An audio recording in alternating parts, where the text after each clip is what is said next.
graça e a paz, igreja. Hoje faremos uma breve devocional sobre oração, tendo em vista que estamos em campanha de missões mundiais e o culto de hoje, se fosse presencial, seria dirigido pelo Ministério Paulo. Nossos missionários precisam das nossas orações. Viva o poder de transformar. O texto que iremos meditar está em Isaías, capítulo 38, verso 1 a 8, e os últimos versículos do capítulo 21 e 22, que diz assim: Naqueles dias, Ezequias adoeceu de uma enfermidade mortal, veio ter com ele o profeta Isaías, filho de Amós, e lhe disse: Assim diz o Senhor, põe em ordem a tua casa, porque morrerás e não viverás. Então virou Ezequias o rosto para a parede e orou ao Senhor, e disse: Lembra-te, Senhor, peço-te do que andei diante de ti com fidelidade, com inteireza de coração, e fiz o que era reto aos teus olhos, e chorou muitíssimo. Então veio a palavra do Senhor a Isaías, dizendo: Vai e dize a Ezequias: Assim diz o Senhor, o Deus de Davi, teu pai, ouvi a tua oração e vi as tuas lágrimas, acrescentarei, pois, aos teus dias 15 anos, livrar-te-ei das mãos do rei da Síria, a ti e a esta cidade, e defenderei esta cidade. Ser-te-á isto da parte do Senhor como sinal de que o Senhor cumprirá esta palavra que falou. Eis que farei retroceder 10 graus a sombra lançada pelo sol declinante no relógio de Acás. Assim retrocedeu o sol os 10 graus que já havia declinado. Ora, Isaías dissera: Tome-se uma pasta de figos e ponha-se com emplasto sobre a úlcera, e ele recuperará a saúde. Também disse Ezequias: Qual será o sinal de que hei de subir à casa do Senhor? Vamos meditar na seguinte grande ideia: oração, meio pelo qual Deus pode transformar. A oração, irmãos, tem um poder muito grande de transformação. No texto lido, o profeta Isaías fala da doença do rei Ezequias e da sua cura. Nos versos 9 até o verso 20, nós temos um cântico de júbilo do rei pela bênção recebida do Senhor. O que você pensaria ou diria se ouvisse a mensagem que Ezequias recebeu da parte do Senhor? Põe em ordem a tua casa, porque morrerás e não viverás. Qual seria a sua atitude diante de uma má notícia como essa? Como você reagiria? Certamente que teríamos muitas maneiras de reagir diante deste aviso. Talvez murmurasse, talvez reclamasse, chorasse e por último orasse. Mas nesse texto encontramos alguém que teve uma atitude digna de ser imitado. O profeta Isaías foi o mensageiro de Deus para levar uma dura mensagem ao rei Ezequias. O que fez o rei quando recebeu a notícia de sua morte? A Bíblia diz que o rei orou com humildade e sinceridade, chorou, derramando seu coração diante de Deus. Talvez o rei quisesse terminar aquilo que havia começado no seu reinado. Por isso, ele desesperadamente clamou ao Senhor. Esta experiência de Ezequias nos ensina 3 lições práticas sobre o poder transformador do Senhor. A primeira lição é que a oração deve ser sempre a nossa primeira atitude. O verso 2 diz: Então virou Ezequias o rosto para a parede e orou ao Senhor. Muitos, no lugar de Ezequias, reagiriam de maneira bem diferente. Certamente alguns, tomados pelo desespero, se descontrolariam, enquanto que outros cairiam em profunda depressão, chorando incessantemente, e haveriam os que até blasfemariam, culpando a Deus pela situação vivida.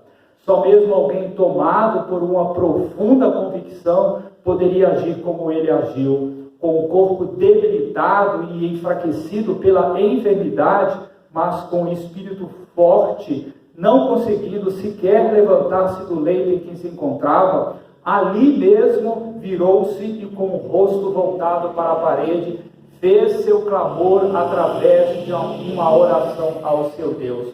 Sua primeira atitude foi de oração, que em todos os momentos difíceis das nossas vidas, que a nossa primeira atitude seja orarmos.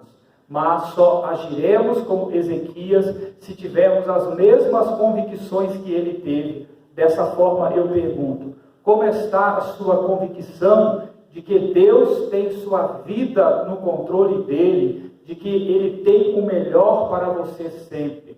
Você crê mesmo nesse Deus, de maneira que o busca em primeiro lugar?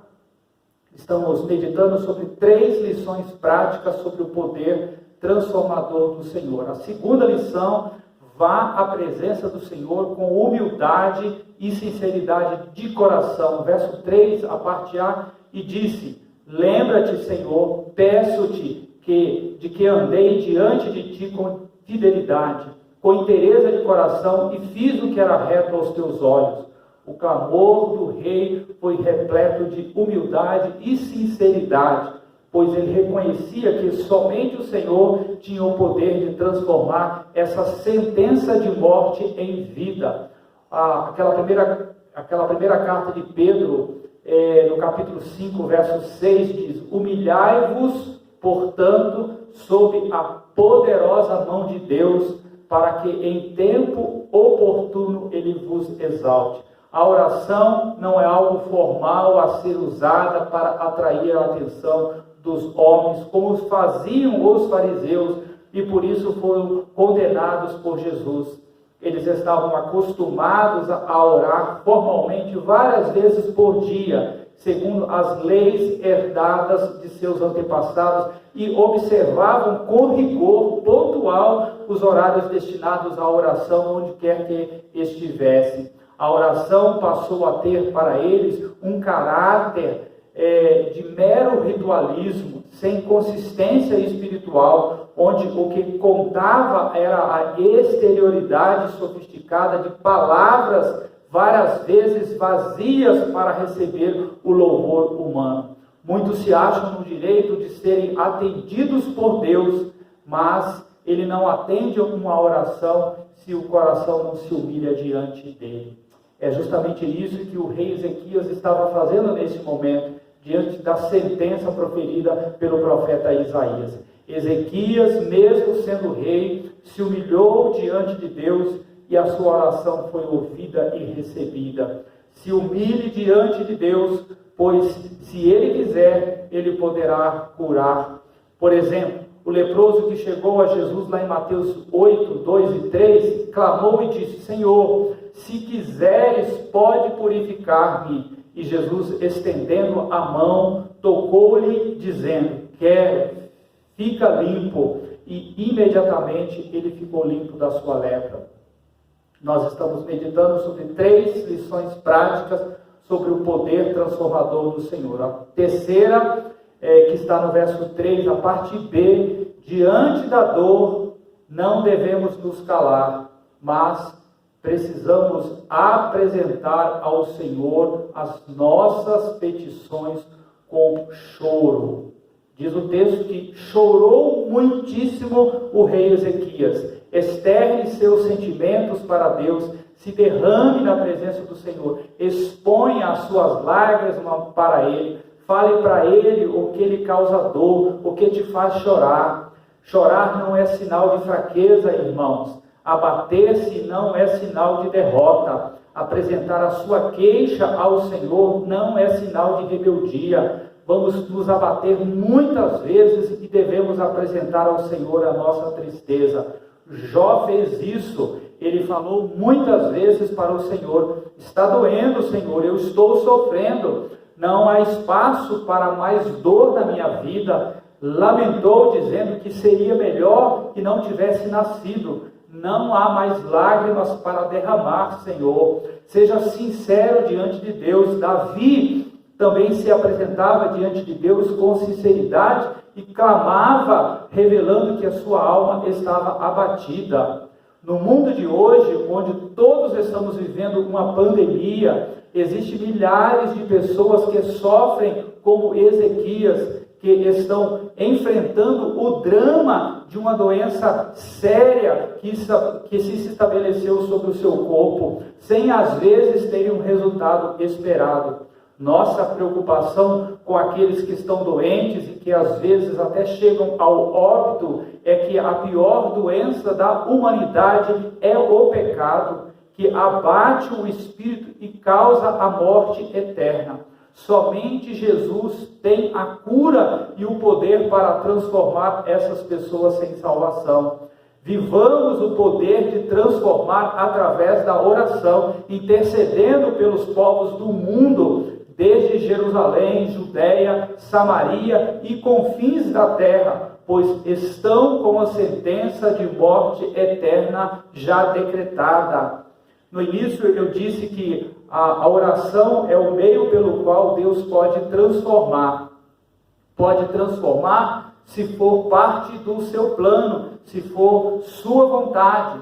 João escreveu justamente isso lá na pequena epístola dele, no capítulo 5, verso 4, dizendo: e esta é a confiança que temos nele. Se pedirmos alguma coisa segundo a sua vontade, ele nos ouve. No primeiro livro de Crônicas, capítulo 4, 9 e 10, temos o exemplo de Jabes, que não se importou com o significado do seu nome, homem de dor ou causador de dor. Sua oração ao Senhor demonstrou vontade de servir ao Senhor. Ele rogou a Deus: Senhor, aumenta as minhas terras, que a tua mão seja comigo, guardando-me de males e livrando-me de dores. Ele acreditou, irmãos, e confiou que Deus poderia mudar sua história, e mudou. Igreja, precisamos crer que a ação do Espírito Santo transforma todos que se deixam conduzir por Ele. Por isso, o desafio: viver o poder que transforma. Que Deus nos abençoe vivendo o poder que transforma, transformando as nossas vidas e a vida de quem o busca de todo o coração. Orem e contribuam com os missionários. Que Deus nos abençoe. Amém.